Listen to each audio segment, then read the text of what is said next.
John. Paul, how are you? Good. How's it going? Good. Welcome to Healthcare Simulation Week. Thanks. I'm You excited. Excited? Yeah. Yeah, I'm excited to be here. Me too. So, let's introduce ourselves. Okay.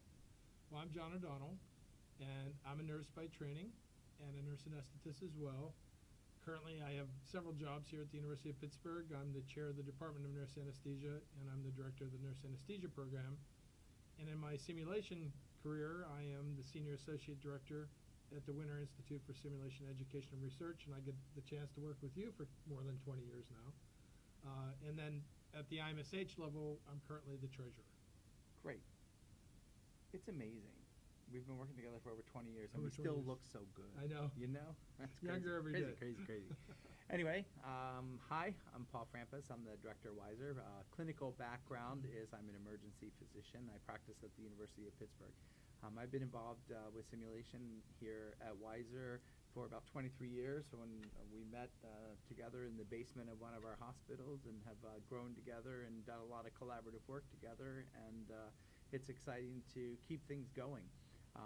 And we always look forward to the opportunities we get to work together, and this year's been particularly interesting, wouldn't you say? It's been a challenge. Yes, and, you know, the thing I think about when I reflect on the last 20-some years is the variety and number of leadership roles each of us has assumed, and I think successfully managed.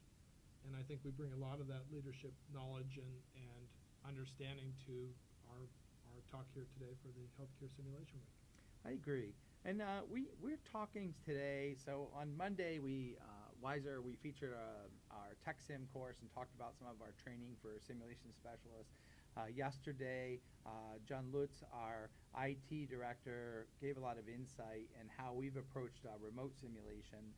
And today our goal is to talk a little bit about simulation leadership. So we thought that we would just chat about some topics in leadership, kind of unplanned, kind of off the cuff, and you know, move things forward in that direction. No PowerPoints, no slides to remember, nothing like that. Just thinking about what does it take to be a successful simulation leader. And I think all of us have been challenged in that regard with multiple leadership capacities this year with the pandemic and all the other changes and things that are going on. So we're just going to hit some topics in leadership, what we think is important at the moment, what we think is important for the future, and how we can continue to move the simulation community and the concept of healthcare simulation forward.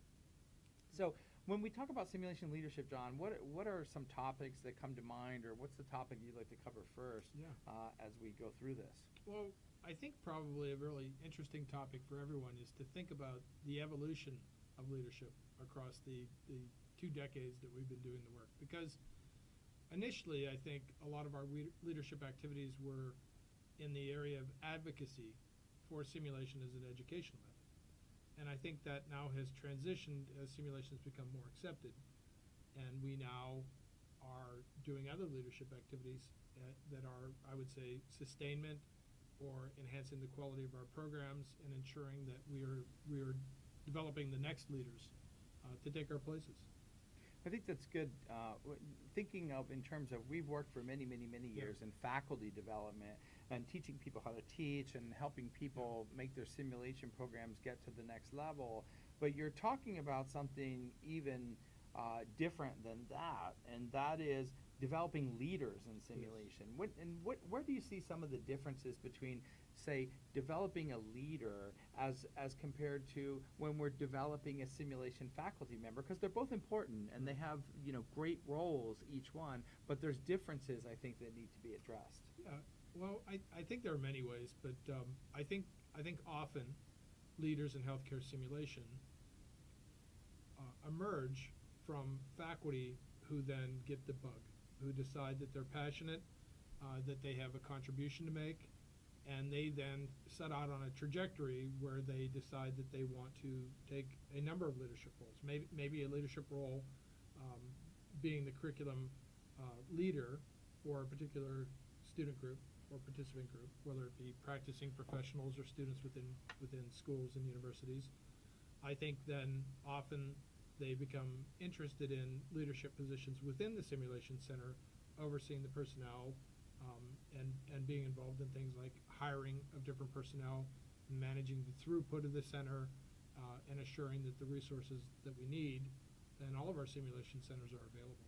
Yeah, I completely agree. I think that each one of those examples you gave is an individual challenge. Sure. And then I think when we think about leaders, and particularly senior leaders, we also need to think about the return on investment that the simulation program brings to the sponsoring entity, whether that's a large healthcare system like we are in, or in a combination place like we have to.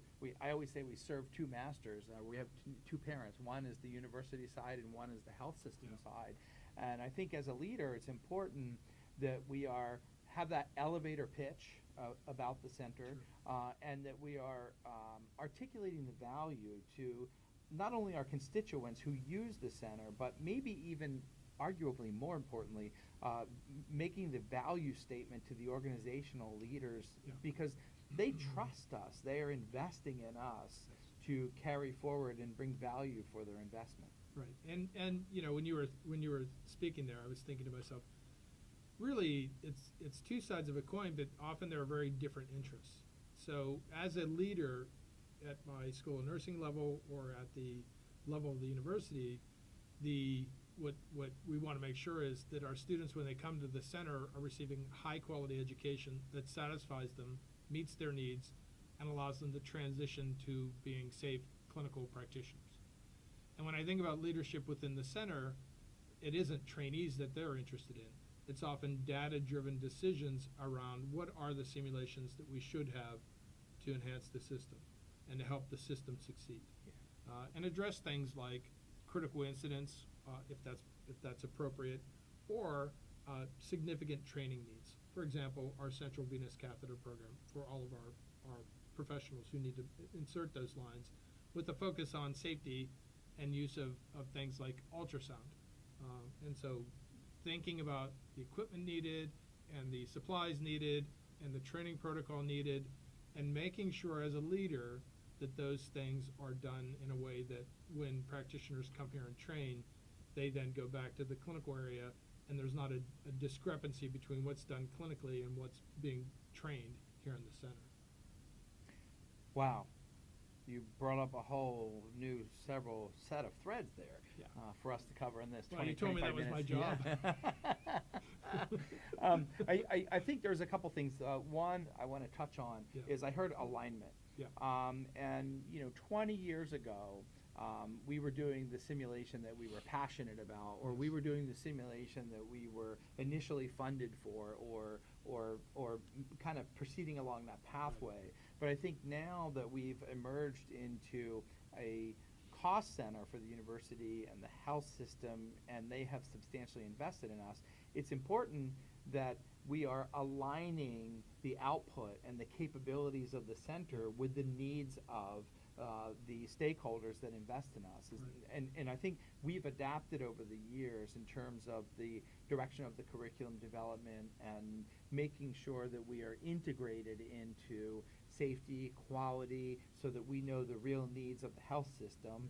And then I know you have been very, very active in monitoring, particularly in the nurse anesthesia program, that sort of transition of practice from student to independent functioning CRNA. Correct. Yeah. And that's such a critical component for us. And I will tell you that over the years, as a leader, I've had to make some difficult decisions in those areas. And I think whether it be nurse anesthesia or any other realm where we're doing the training, when you develop your curriculum as a leader, it's incumbent on you, even if it's your baby, even if it's something you really love as far as the simulation, you need to be able to say that is not meeting our needs. If that translation that you're talking about is not being promoted by the simulation that you're running. And so I've had to cut a few programs simply because A, it just wasn't effective, or B, maybe we weren't actually measuring what we wanted to measure from the standpoint of performance. And so if we're not going to do that, then there's really no reason for us to do the simulation. But that's a difficult thing to do once it's embedded in a curriculum.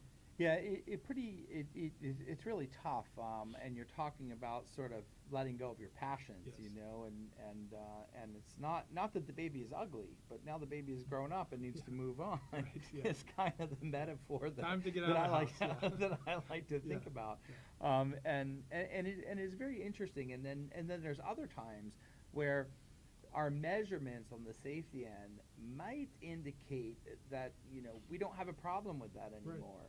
And on the operational side, particularly with budgets tightening and those kinds of things, we're always at risk for getting whacked, you know, Of course. programs and support, and it's up to us as leaders to continue to articulate that value. Right. Now I'm sort of talking about at the topic or course level, Right. right?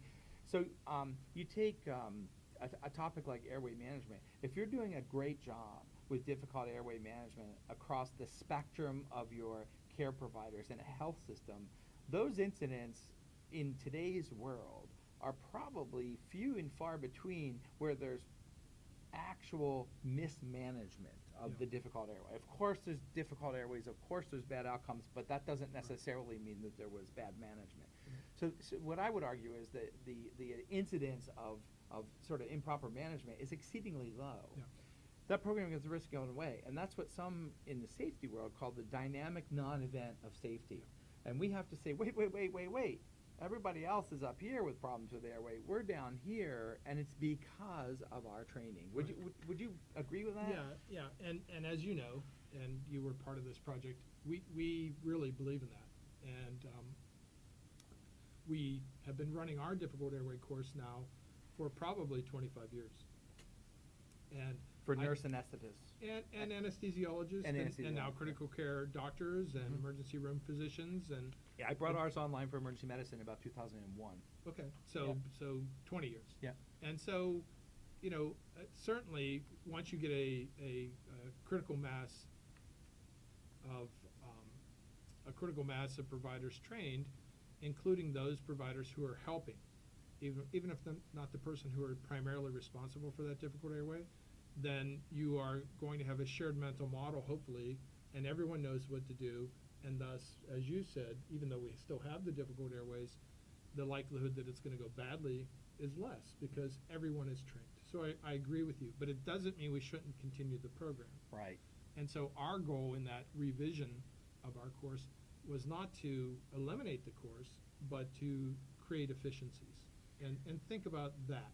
And, you know, that required a high-level decision, and not just by myself, but myself in collaboration with you, with other people who are involved in creation of the original programs to make sure that we were doing it in a thoughtful and still safe way.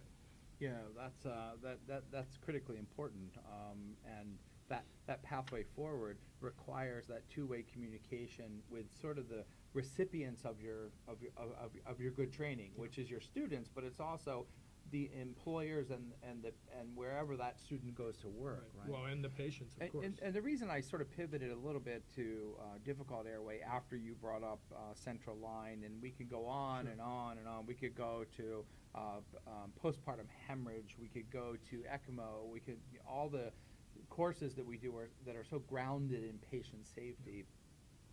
Crisis leadership training for anesthesia, the crisis team response, Right. and so on. Yeah. What I'm going to say is, and I'm going to kind of move to a topic that's a little bit touchy these days, but is we are essential. Yeah. We are essential into healthcare, Right. right? We're no longer optional. Simulation is not nice to have.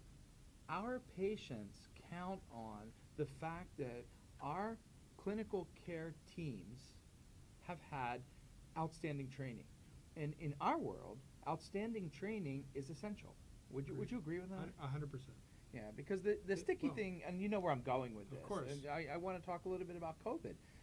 You know, for the better part of 20 years, we have been working to say simulation is critical, simulation is not replaceable. In fact, we need to expand the role of simulation into that integral part of healthcare, which we have here at the University of Pittsburgh, and many other entities have done the same. And so even though COVID is challenging and the pandemic is upon us, we can't opt out now. we can't just say, oh, close the doors, we're going to stay home and not do the training anymore. Because, you know, some would argue that, oh, that keeps the simulation center people safe, and that may or may not be true. I'm not going to go there. But what I can say is the population that we put at significant risk is the patients that we serve if they are deprived of being cared for by the people that are involved in this simulation programs, that we have direct links to patient safety. Do you agree with that? I 100% agree. And, you know, since we're talking at least briefly about COVID, you know, when COVID happened, everyone scrambled. Yep. Because of everyone, right, has been recognizing, at least for a decade, the critical role that simulation plays in not only preparation of providers, but in enhancing their safety from the standpoint of better training and just general understanding of safety as a core value set. And so we missed out on a critical team training simulation in the spring and a critical difficult airway, as we've talked about, and have had to scramble to reschedule all of those events prior to our students leaving in that transition to practice. But it's such a priority for us that we are going to do that. So I 100% agree with the idea that we really need to focus on the value of simulation. Now, one of the first things we did from the standpoint of my role in leadership in our professional organization, I sit on the ANA simulation subcommittee and help found it. And we put together a very significant list of online and virtual resources that we sent out to the entire community to try to help. And of course, people utilize those, but the feedback we've gotten is that was helpful, but not a replacement. Sure. So I think that's important. You can do many things in other environments and scaffold, but at some point, you really have to get in and practice and touch and do things to really help that stick when people go to clinical. Yeah.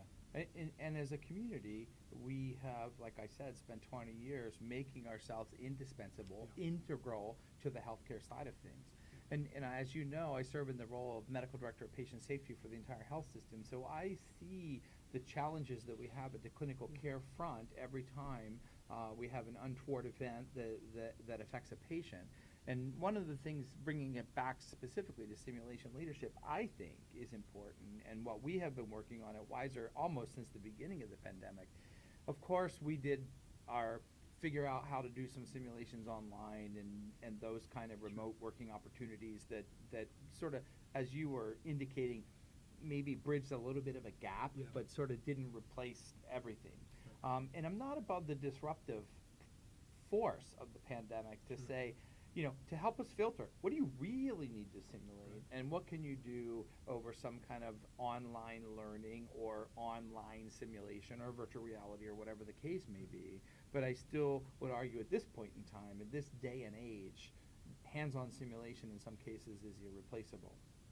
But where I was going with that is I think now, in terms of where we are in the evolution of the pandemic as leaders, we should be focusing on the next 6 months, the next year, the next 2 years from now, and say, you know, we're going to have this challenge of the pandemic for some period of time, and none of us know, you know. The only people that know are the pundits on the news. They seem to know that day. Then they revise their opinion the next day. So we're going to have this thing that we're going to have to deal with for some time. Well, we don't have the advantage of a 24-hour news cycle where we can move on. We have to maintain consistency and stability throughout. And I think one of the things we need to focus on is saying, how do we restore the essential simulations, like we've done here at WISER at Pitt, and keep our staff safe, and keep our SP safe, and keep our everybody involved, the faculty, the students, and so on. And we have to be focusing on that future, as opposed to kind of undulating where we are now, trying to figure out how to do better remote sim. Is that a fair statement, or am I think that is simplifying? Well, I don't know that we can simplify it.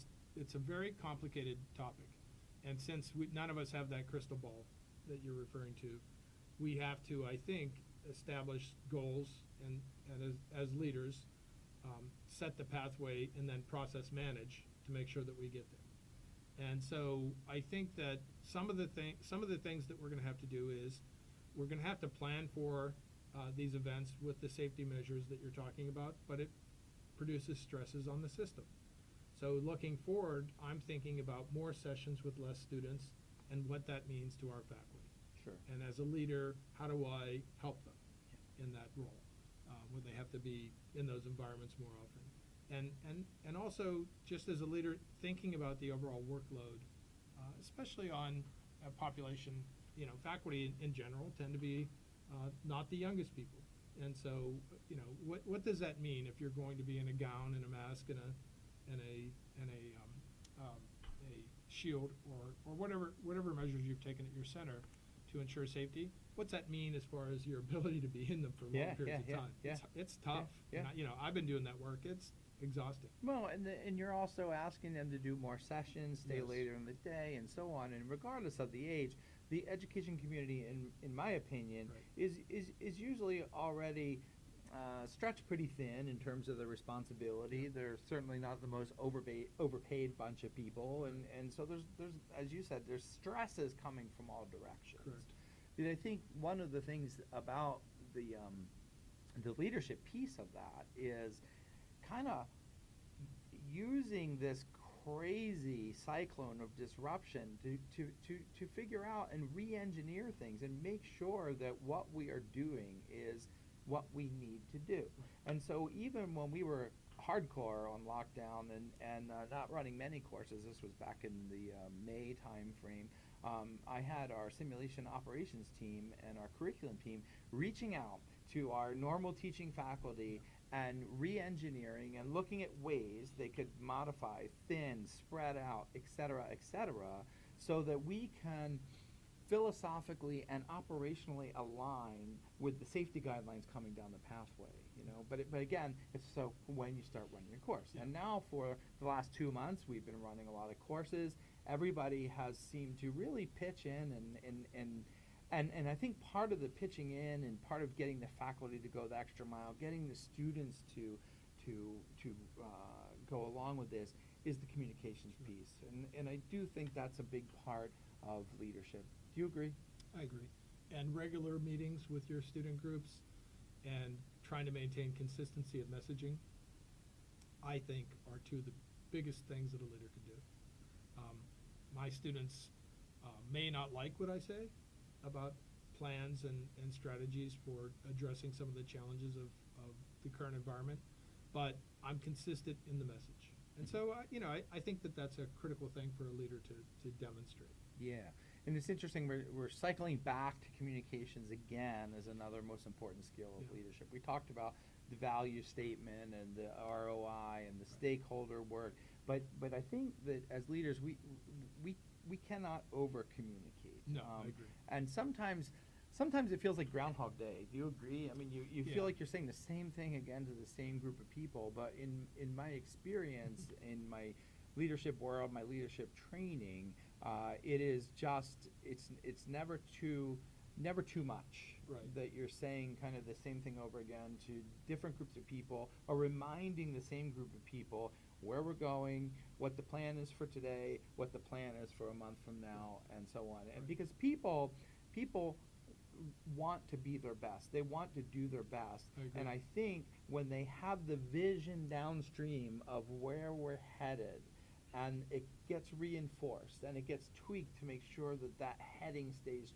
true, people perform at exceptionally high levels and always rise above when there's challenges. I 100% agree with that. I've seen that with my students. I've seen it across the board in all of our work here at the center.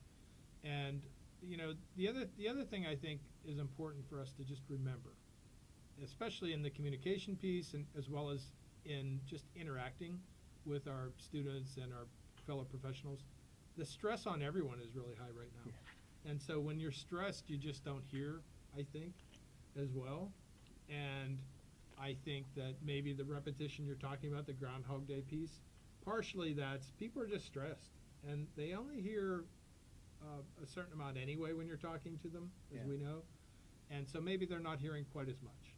So it doesn't bother me to repeat messaging. I think that's a good thing in today's world. Yeah.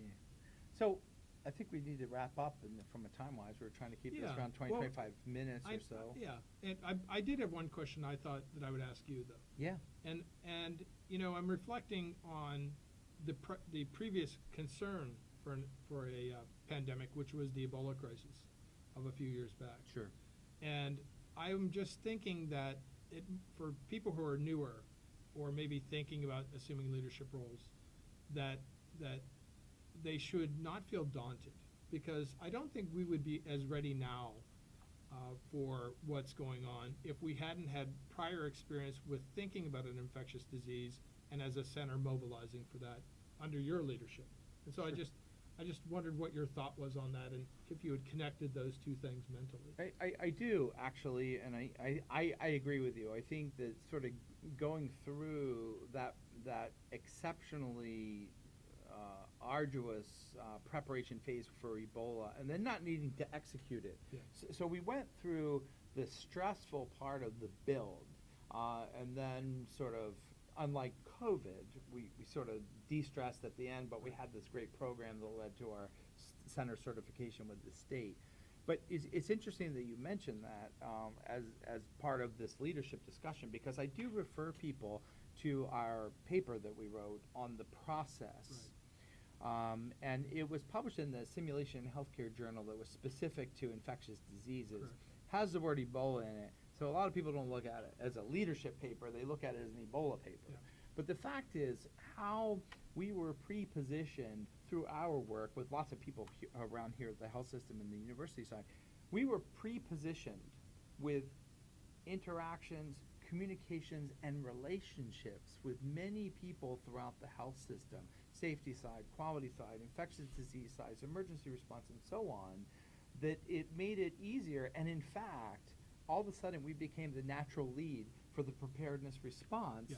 for Ebola. Right. And so I think that positioning of the simulation center to a elevated place of value kind of led to that. I agree. And it's worth the leadership thought process Right. to think, well, that didn't just happen because Ebola Right. came. We had those relationships. Those people knew us. They knew our capabilities. They knew what we had to offer. Right. And because we had encouraged our operations specialists to be certified and our faculty to be certified, and the center was fully accredited, and we went through that very rigorous process, those were all preceding elements that led to the foundation allowing us to engage that way in Ebola, and now allowing us to engage as we are in the COVID pandemic crisis. Yeah, So that's a great point. I really think the trajectory of leadership is something that people should think about, because I think there are skills, Yeah. and then I think there's a long-term trajectory piece, which is really important. Yeah, I think those are some really good points. And when we think about wrapping up, if you're going to give, and you could ask me the same question Sure. at the end if you want, but if you're going to give two advice to people that want to be leaders in healthcare simulation tomorrow, what would they be? I think number one, I think I would suggest that whether it's healthcare simulation or just leadership in healthcare, because I think they're closely aligned, that you need a mentor. And that you need, it might not be a single person, it might be several people across your career, but that's certainly something that has helped me. Mm. And then two, one characteristic that one of my mentors pointed out that I have, which, whether that's a positive characteristic or not, its core, is that I have a lot of grit and determination, and I persevere, even when I fail. Yeah. And so I think this is just a critical piece. As a leader, there are going to be times when it's difficult, and so I think persevering is just a critical element. Great. And yourself? I think the first thing I would encourage people to is to study communications and learn how to be a better communicator for yourself and on behalf of who you represent. I think that's been a critical part of my success. I love your idea about mentorship. I think that's another crucial thing. And I think the other thing I would encourage the future simulation leaders to be, especially if you're coming from the simulation ranks of, a teaching faculty or simulation specialist or whatever the case may be, is when you get ready to shift into the leadership role, make sure that you shift and lead your passion towards alignment with the institution, organizations, and people that are affording you the opportunity to go forward. Right. And I think that's tough because we all love to teach. We all love to run sims.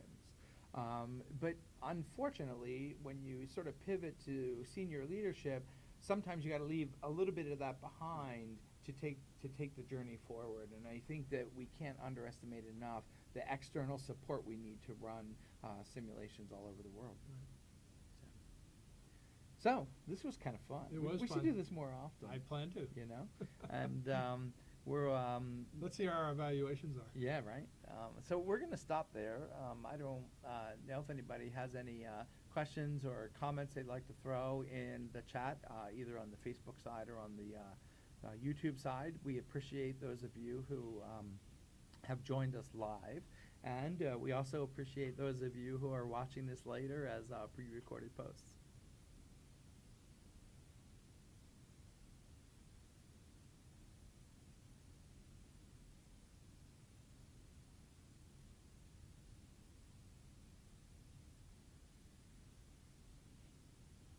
It's interesting how we have to become comfortable with this, sit here and wait for the delay and wait for the live stream to go out and wait for questions to roll in and those kinds of things. So yeah. So while we're seeing if any questions come over the chats, we are continuing our work here at Healthcare Simulation Week. I kind of outlined where we have come from.